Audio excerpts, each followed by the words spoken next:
هلا وحبايبي الحلوين، شلونكم؟ شخباركم؟ يا رب تكونون بخير وصحة وسلامة. رمضان كريم عليكم. اليوم راح نسوي حلى بالشوكولا جدا طيب وسريع التحضير. بسم الله الرحمن الرحيم. اللهم صل على محمد وعلى بيت محمد. هنا بالجدر مالتنا خلينا كاسة نشا، كاسة كاكاو بودرة، كاسة حليب بودر، وكاسة شكر، ونخلطهن. وهالدور نضيف عليهن الماي، طبعا الماي اللي يكفي، ونخلطه على البارد. هالدور نخليه على الطباخ.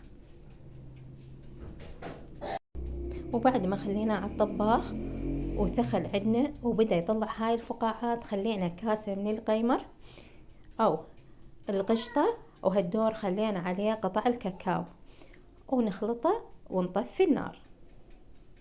حلا جدا بسيط وسهل. وهسه حبايبي نبدي نخليه بالكاسات ملاتنا. حبايبي لا تنسون الاشتراك بالقناة وتفعيل الجرس واللايك حتى يوصل لكم كل جديد. وهسه بعد ما نكمل راح نزينه بشوية جوز مبروش وبسكوت، والتزيين على راحتكم، شو تحبون زينوا. وهسه راح اترككم في امان الله، الى اللقاء.